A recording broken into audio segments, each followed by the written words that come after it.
Good evening, everybody. My name is E.R. Anderson. I'm the Executive Director of Charis Circle. Charis Circle is the nonprofit programming arm of Charis Books, and Charis Books is the South's oldest independent feminist bookstore.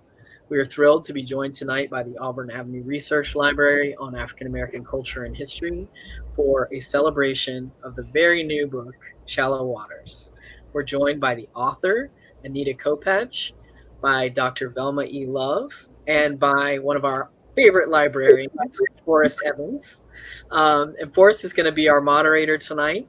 We invited them because they are so often dropping knowledge in the chat and sharing resources, but don't always get to be on screen being a part of the conversation. So we really wanted them to get to have more of a voice in this important conversation. Shallow Waters is a beautiful book, and we really wanted Auburn Avenue's participation front and center. So I'm delighted to have all of you here. If folks who are watching from home want to shout out where you're watching from in the chat, we invite you to do that. You may ask questions at any time via the Ask a Question button. You can also ask them in the chat and I'll move them over. And of course, you can buy Shallow Waters from Charis at any point by clicking this teal button. I'll pop back up at the end to remind you of that as well. But for now, I'm going to get out of the way and let this celebration get started. Thank you all so much for being here. Thank you. Thank you, ER. Tonight we are joined with Dr. Velma E. Love, who's the author of Divining the Self, a Guide in Yoruba Myth and Human Consciousness. And her work is driven by profound interest in narrative strategies for personal and social transformation. And she's also the creator for Kaleidoscope, a community storytelling project, and ancestral story healing. And also with us is the author to tonight's beautiful, beautiful title, Shallow Waters, Anita Kopacz, to whom is an award-winning writer and spiritual advisor, and also the former editor-in-chief of Heart and Soul magazine, and also managing editor to Sense magazine. So tonight, our meeting of the mind is truly insightful, as well as congratulations on this publication, as this is the second release from Black Privilege Publishing. Congratulations. Thank you so much. I know it's kind of a tongue twister, right? Black Publishing. But it's all Black excellence, though. Yes, yes. So in this stirring and lyrical debut novel, the Yoruba deity of the sea, Yemaya, is brought in a vivid life as she discovers her power and the power of Black resilience, love, strength, and divine feminine energy. And truly during her exploration of the antebellum South in America, the research behind this novel is immaculate. Can you walk us through the development of Shallow Waters? Yes. Absolutely. Thank you. So yeah, we were talking about this earlier. It did take me 7 years to get the book out, and quite a lot of bit of that time was researching Yemaya, researching basically almost all of the Orishas so that I can have a full awareness of them. And as Dr. Love knows, I've been connected to the Orïsha since I was young, and with her son as well. So he was a priest of Oshun, and then I had research with. I have 3 different indigenous nations that are within the book. And so I had a lot of research with that. I was advised by an indigenous professor to not name them.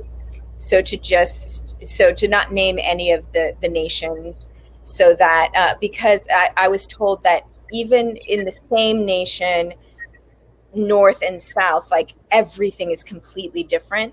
So just to just present it in this way, like as just different nations, not saying exactly which ones. And it's the same way with the Yoruba people. I don't name that nation, that tribe either as the people. And so, but basically there was a lot of research because I do have the historical figures that are in there. And so I had to get that right. And it was really great once I got with Simon and Schuster, because I did a lot of research and then they like fine-tuned it. Like even if I used a word that they wouldn't have used in the 1800s, you know, they were like, oh no, we got to take this word out, right? And I'm like, okay. They fine-tuned it all. So that was really awesome. Wow, brilliant. You know, my question to you both now moving forward is there's a great deal of West African and Yoruba history, mythology throughout the title. From your lyrical imagery to scenic metaphors, readers are able to walk through the journey of your writing effortlessly. What scenes most point out the pivotal moments of the narrative of Yemaya? What scenes resonate to her and her connection and her dynamic to all the other Orishas? Do you want to go, Dr. Love? Do you want to say something? I know what my answer is. But it's really hard to identify particular scenes because I loved the story, the entire story. But if you know the fact that she's in the water, and that water is the sort of womb of creation, it's the realm of the emotions. It's the deeper level of the psyche. And she is kind of following the slave ships, and she has this passion, you know, this fierce protective nature. So I see that, you know, it's a recurring theme. And so, and Yemaya is known as the nurturing mother, as the one that will fight for her children. And this is what one of the things, I can't say this is what I love. This is one of the things that I really love so much about the work. Yes. Thank you. Thank you. And yeah, I do feel like it is throughout the book. To me, a part that is really, I'm trying to make sure I don't give away the book, but a part that's my favorite is when Margaret recognizes Yemaya for who she is, and Yemaya doesn't know who she is. And so during that time, we introduce the things that are Yemaya's favorite things, like her number is 7, her favorite color is blue, she loves watermelon, molasses. So I love when these things are introduced to her, and she's just like, oh, how do they know I love the number 7? You know, like things like that. I love that part as well. And so just to add a little personal story, I was doing an Instagram post one morning about knowing yourself. And somehow as I touched Instagram, I activated a live recording from Anita, but I couldn't see her. And all I could hear was her voice saying, what I want people to take away from Shallow Waters is remember who you really are. And I'm like, what? Where does this come from? Yeah, and I couldn't find it. So I couldn't stop the recording.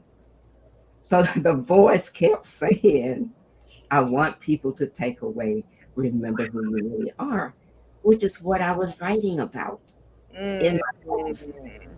And I thought, oh my God, Yemaya is speaking. Yes. Wow. Yeah. Out of all of the deities and Orishas, why Yemaya? Why specifically focus on her and her divine feminine energy, and also how she is a mother to many? Do you have a specific connection to her as well? Yes. She chose me. We'll get that clear. She chose me. Yeah, because I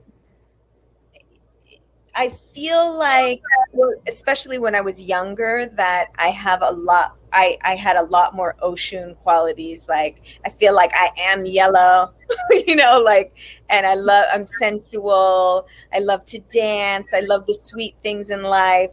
So I always was connected to Oshun, and Yemaya, she grabbed me up.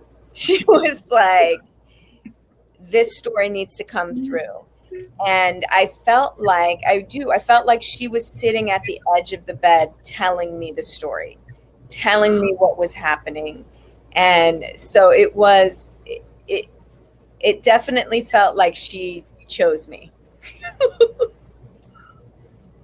Wow.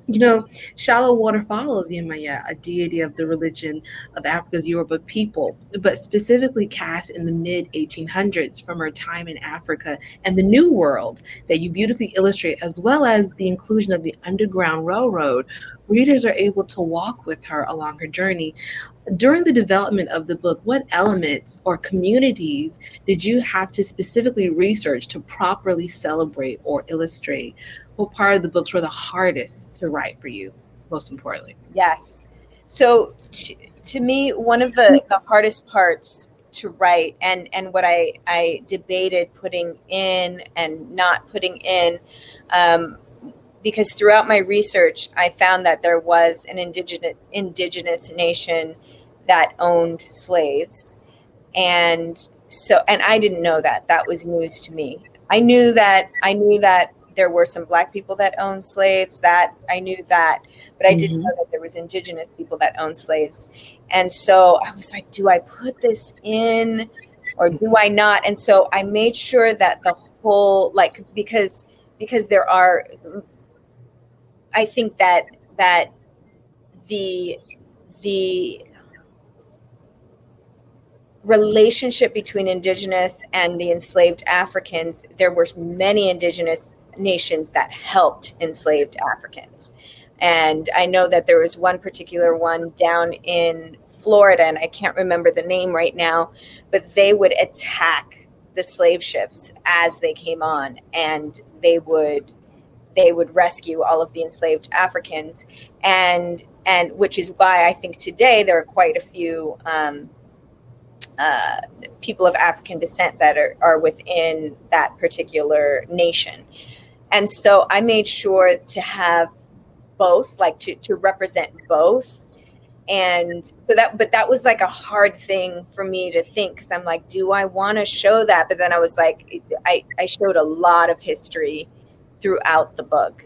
And that was one of, I think, the hardest choices for me. Just your inclusion of specific communities and the inclusivity of specific intersectionality is brilliant. It really parallels and strengthens your research. This title beautifully reimagines Yemaya as she pursues Opatala, to whom she loves. And he is also captured in Africa and brought to America. You illustrate the transatlantic slave trade wonderfully, as well as how love is maintained in the African American and in the diasporic community. How essential was it to illustrate both of these Orishas and their connection and their passion and pursuit for each other? Yeah. Dr. Love, I feel like she knows me, so... So in the foreword, I'll talk about Anita and how I knew her before I met her, because I had heard about her through my son, and he had described her as this really loving person that cared for her friends and so sensitive and creative. I mean, just, glowing. And so when I actually met her, I realized that, she is Yemaya. And she is Obatala. And going to her house, like this, I was in LA, and I said, let's go meet your friend Anita. And we did. And Anita, like within 10 minutes, like she had summoned all these friends, and they were all at the table, and she had ordered food, and she lit a candle, and she made it a sacred event, right? Made it a sacred space. So, and this is what I say in the foreword, only she could have written this book, because it has so much of her in it.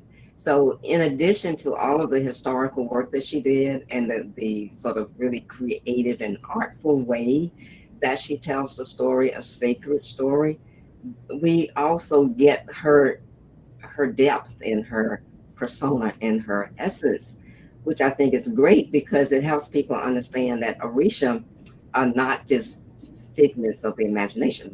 They are mythological figures and divinities, but they also reside within us. Yes, that's it. And so her essence then is expressed in the book in a way that a person who didn't know anything about Orïsha could read it and then wonder and ask questions. Well, who is Yemaya and how is the author actually expressing this energy? So that's another one of the things that I find so exciting about the work. Yeah. Thank you. Wow, you're completely right, Dr. Love. This title beautifully introduces specific history as well as provides an environment for those to explore themselves. The complexities of Yemaya are fruitful, an African goddess who transcends the Underground Railroad in pursuit not only of love, but also to explore herself, and is protected by so many metaphysical elements. Why did you choose to use historical events from a new perspective in a common and the increasing appreciation for Afrofuturism? We see a lot of historical events utilized in new perspectives. So, how and why did you choose these specific historical elements?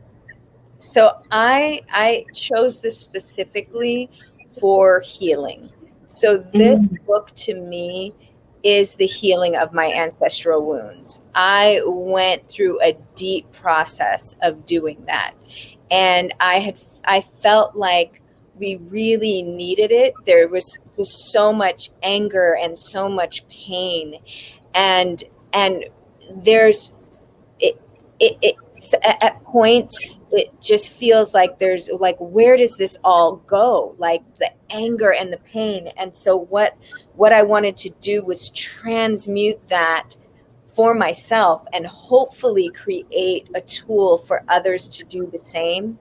I know for me, a lot of times when I see stories or read books that take place in antebellum South, I am pissed off when I'm done with them, like her, like just really mad. And while anger, which I sometimes call sacred rage, is a mm, beautiful way to move forward, right? You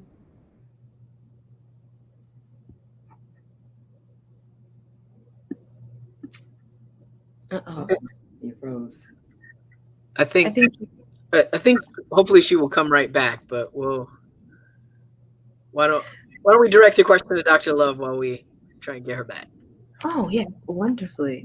Dr. Love, as your title, Divining the Self, a study of Yoruba myth and human consciousness, how did you support the development and research of this title? Did you at all help her to compile any information or to explore other Orishas to also illustrate Yemaya in this title?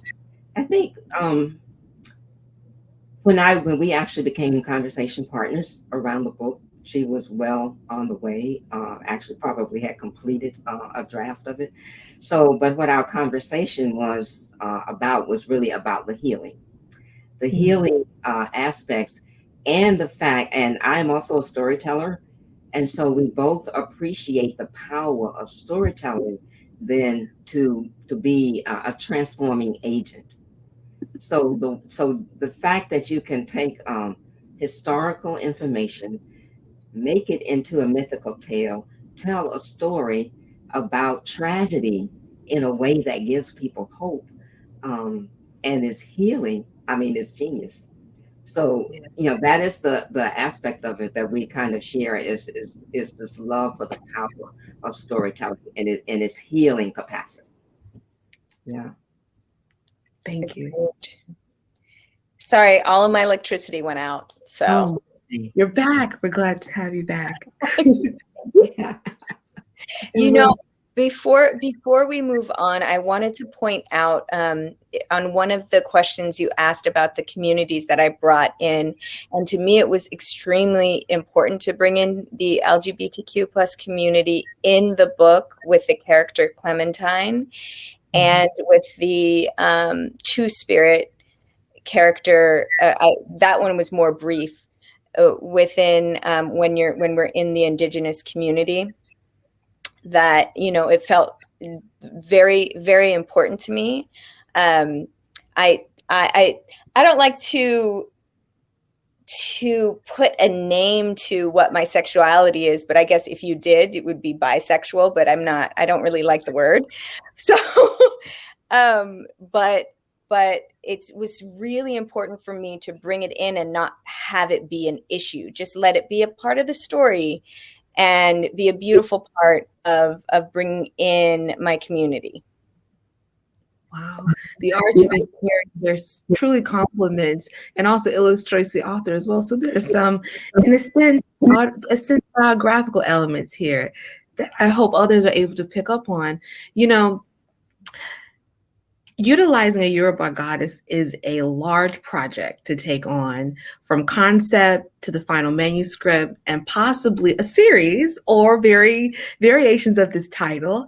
What and how throughout the development and promotion of this title, what was the kind of reception that you received? As many have their own connection to many Orishas and deities, what was the reception that you received in the publication of this title? I feel blessed for the reception to be open arms right now. And there has been a few comments that I've seen where people were saying, oh, you know, she doesn't even know that Yemaya is not the name, it's Yemoja, you know, like things like that. But mostly it's been open arms and so excited to get Yemaya's name out there even more.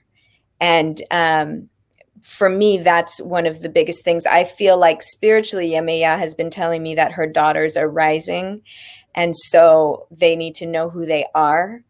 And so I'm like, all right, I obey. I'll do what you ask me to do. And so, yeah. So truly, Spirit has guided you throughout this book, from writing to promotion. The lyrical work of this fiction beautifully interweaves elements of Afrofuturism, fantasy, and historical fiction. Black Privilege Publishing categorizes your title as an adult title, but what genre do you believe best reflects Shallow Water? So I know it dances between genres. I would say historical fiction, fantasy. I would say those are the genres for me: historical fiction and fantasy. And I do also feel like it's ageless. We did say adult, but to me, I would say anyone from 13 up would be able to understand and appreciate the story. Brilliant. You know, Yemaya literally goes on a transatlantic journey in your title, parallel with many of the descendants that read this title and resonate with it. Why did you begin the title at such an early age for the character? Did the plot proceed in a way that felt natural, or did you feel more manipulated by the story if we started at another time in her life?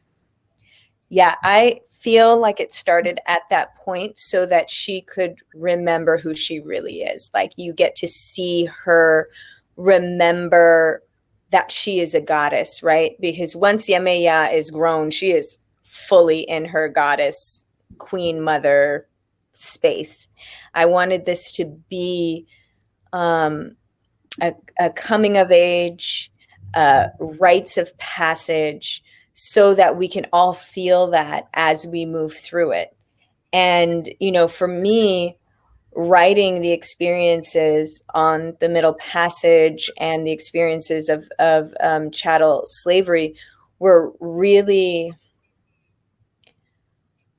I can feel it in my heart. It was probably the first time that I allowed myself to really go there, really dive in and see what my ancestors felt as they were coming over the Middle Passage, as they were here having their children sold in slavery. And, you know, like, just all of that. I think that I probably never allowed myself to just just for survival techniques, like I don't know why I've never really allowed myself to.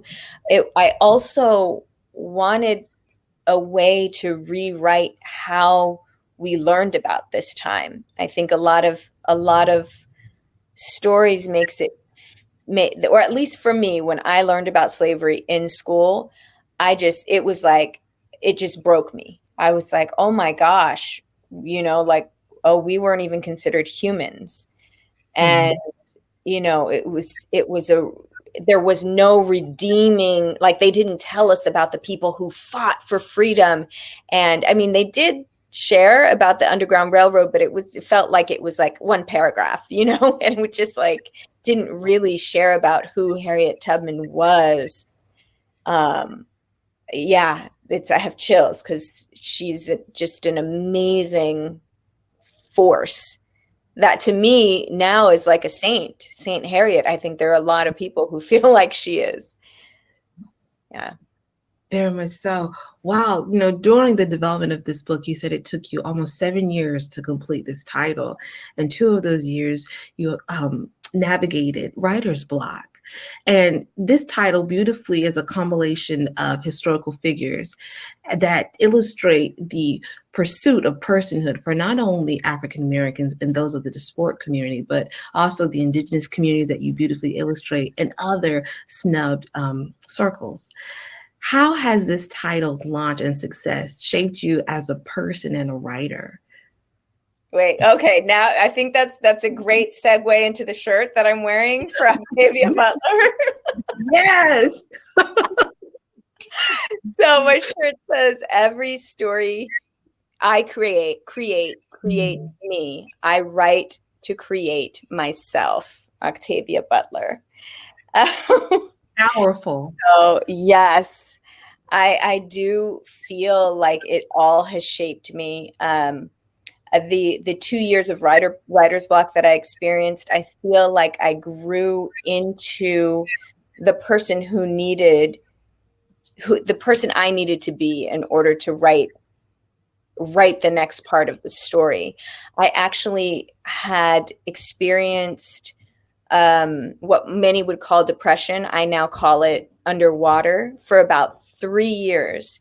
And Dr. Love knows me. Like I'll be the life of the party, right? Like I'll go to every party, all this, and all of a sudden, just one day I was like, I don't want to go. I was like dressed to go out. I had cooked the food and I was like, I don't want to go. And all of a sudden I didn't want to do anything. And I don't know where it came from. I just didn't want to do anything but stay in my room. And all of a sudden I was able to get to those parts in the story that I couldn't get to. Like I was able to go deep. And I guess maybe it was spirit saying, slow her ass down. She's never going to finish the book if she keeps going out dancing.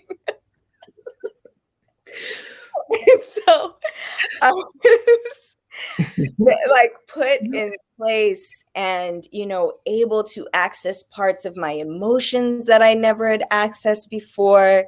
And while it was hard to navigate, because there were times where I felt like I just didn't want to be on this earth anymore, I still was able to do it. Like I was like, all right, well, let me at least finish this before I leave. And luckily that lifted. Through your commitment, truly this book is a space for readers to, in a Sankofa effect, reach back to move forward and also to heal. And it introduces certain concepts unbeknownst to them, possibly similar to your own journey, that what they have and what they need is within. They have to find a way to pull it out. So thank you for sharing such wonderful insight on how you were able to move through and from that. It is received and embraced. Before we continue with some questions. I wanted to remind the audience that please drop your questions in the Ask a Question portion. We love to hear back from the audience, as well as the chat box is available to let us know how you feel and what resonates most with you. Now, as readers around the world fall in love with this title, will this title be a part of a series? Will there possibly be a graphic novel adaptation or a children's version or something for young adults? So yeah, you're saying it all. Yeah, there will be, and it's not going to be a traditional sense of a series. I have a different way of putting it out there, but yes, there will be a series, and I am working on a children's book as well. I hadn't thought of a graphic novel yet, so maybe, but the children's book and the series, yes, they are in the works. Hopefully they will not take 7 years to Wonderful. I mean, you have a master's degree in spiritual psychology, and with your work with Zero F's Given, Shallow Waters is a true illustration of divine femininity, strength, resilience, but also an access to community. And also that you circulate history to those that, upon opening your book, open the door to a community and home. So, what outside of Shallow Waters is next for Anita Kopacz? What can we look forward to? Oh, let's see. What we look forward to. I love that you brought up Zero F's Given. I'll share what that is as I think about what is next for me. But Zero F's Given is a nonprofit that I started for people who have experienced any type of sexual violence. I was molested when I was 7, and I went through a whole process of healing later on in my life, in my 30s.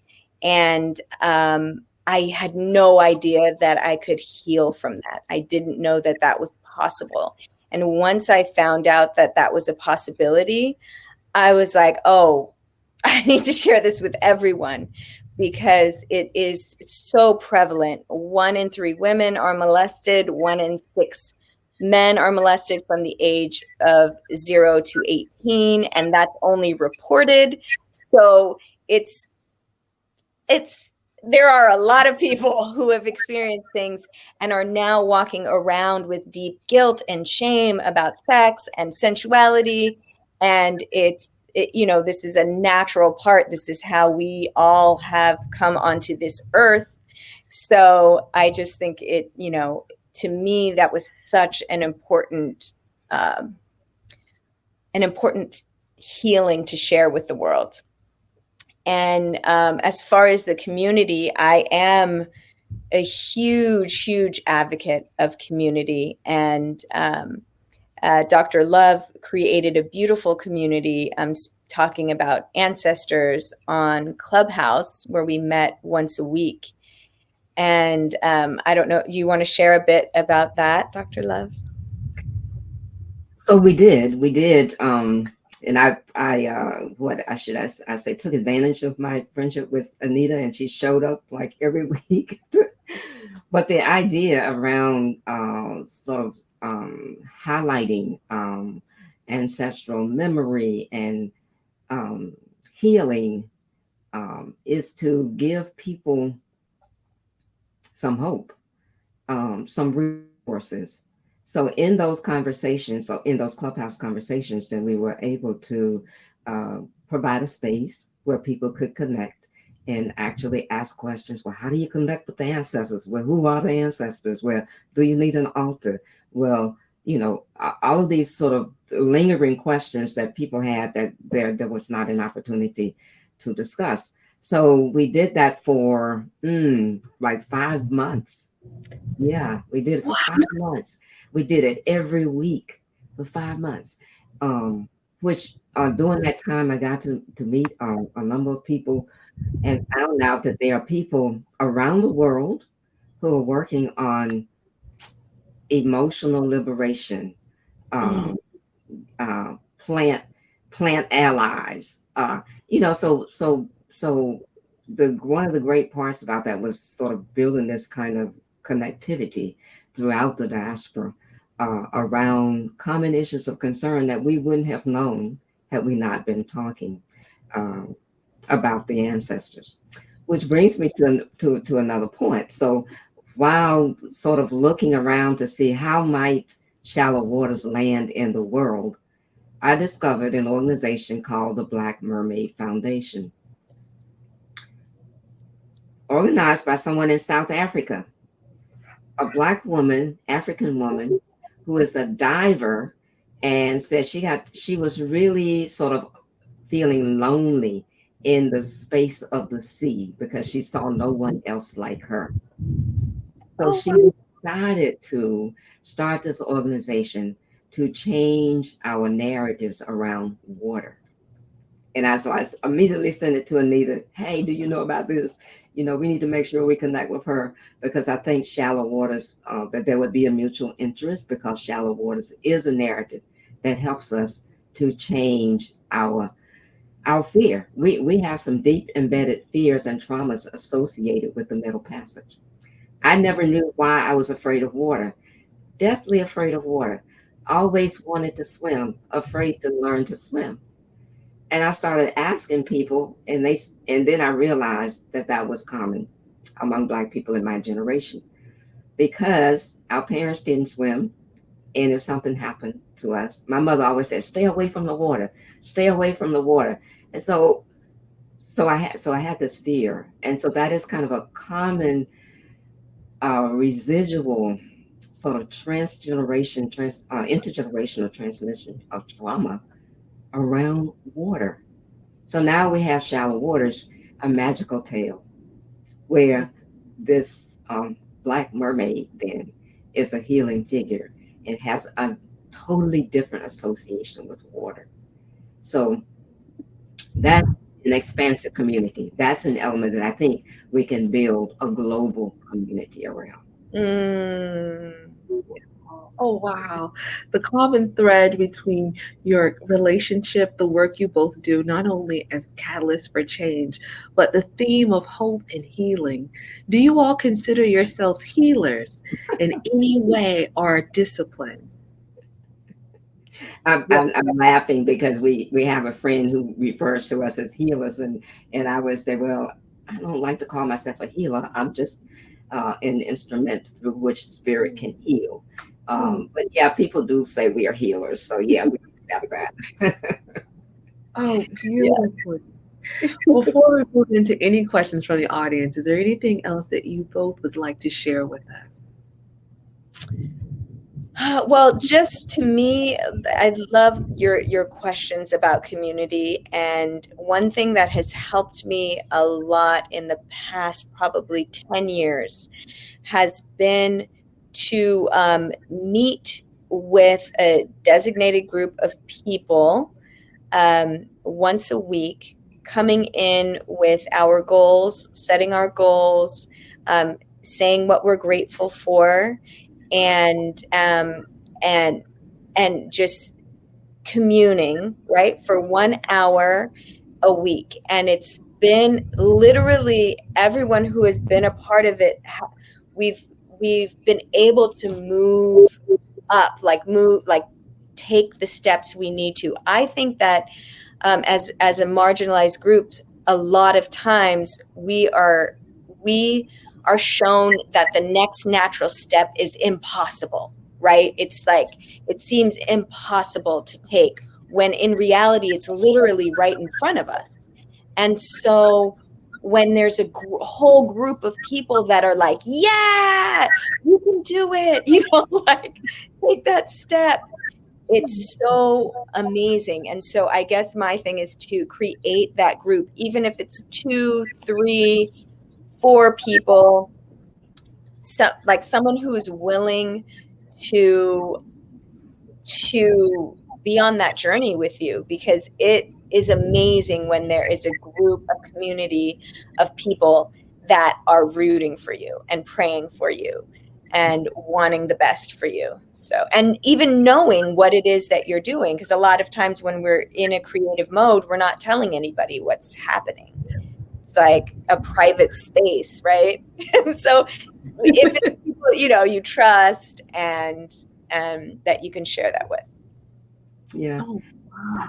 I'll just add something that you reminded me of, Anita, and that is one of my mentors, Maladoma Somé, his book of Water in the Spirit and the Healing Wisdom of Favorite Africa.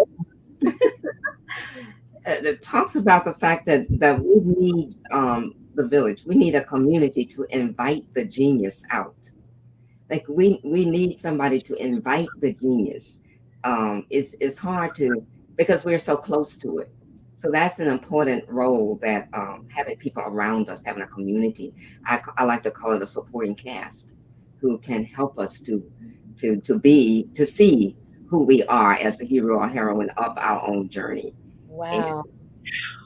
I think I'm actually going to use, Anita, you probably don't even know this. I'm going to use Shallow Waters in a college or seminary course that I'm teaching this fall. And Yay! And we're the first to hear it. I love it. It's a course about womanism, and it's about womanist approaches to teaching and learning. And storytelling is a womanist approach. Yes, and so I want to use that title not only to illustrate that, but also to emphasize the power of looking within, finding your own platform of power and moving from that space. So I love that. Thank you so much. Wow. Thank you both for just your time and the energy that you all have given. It's so fruitful and warm. We embrace this title, Shallow Waters by Anita Kopacz, is a beautiful introduction of not only Yoruba history, but also the importance of Black excellence, divine energy, and also the Sankofa effect of reaching back and elevating to your highest self. Thank you both, Dr. Love, Dr. Velma Love, and Anita Kopacz for this beautiful meeting of the minds and also discussion with Charis Bookstore and more. I'm sure ERs will be joining us soon, but thank you once again. Thank you. Your energy is amazing too. Really beautiful. Yay. Yes, thank you all so much for being with us. I want to let folks know that Anita did pre-sign book plates. So if you would like to get a signed copy of Shallow Waters, we would love to send you one. Please just click this teal button at the bottom center of your screen. We will get it right out to you. And the other thing, part of the reason why it's so special to partner with libraries is we know not everybody can afford to buy their own copy of every single book they want to read. We really encourage you to please tell your local librarian, your school librarian, that you would like for them to carry this book, that you think it's important. That really helps Anita, but that also really helps our communities, right? So be very clear, especially in this moment of backlash about CRT and all this other mess, that these are the kinds of books that we want to have in our children's and high school libraries, college libraries, but also in our local county libraries. It goes a long way. And what we hear all the time is we need regular people to be vocal about that. So that is always my reminder. So even if you are not buying a copy for yourself, buy it for your child's school library and donate it, because it does help. Or read it and then donate it. So thank you all so much. I just want to always leave time at the end if there's any project or anything you want to uplift. I know you've already kind of talked a little bit about your other work, but anything you got going on that you want to just share about before we close out. I feel like it was such a beautiful conversation. I shared so much about everything, and I just feel so honored and blessed to be around you all. And so it's just, please support independent bookstores is what I would like to put out there. And this one especially. It's the oldest feminist bookstore in North America. It's just very special. And thank you. It's such an honor to be here. Thank you. Yeah, I would just echo what Anita said. It's a pleasure. I love talking about Shallow Waters. It's just wonderful. So Thank you for the opportunity to be engaged in conversation. And I'm going to check out the bookstore. I live in Atlanta, so I make my way to Decatur and check out the bookstore. Yeah. Wonderful. Forrest, anything we got to know about at the library? Be sure to check out the library's official website at antebellum.org for programming and some great information on the resources that we provide. And thank you for having us as collaborative partners. Always. Our pleasure. All right. Everybody stay safe and well. Have a wonderful night. Thank you.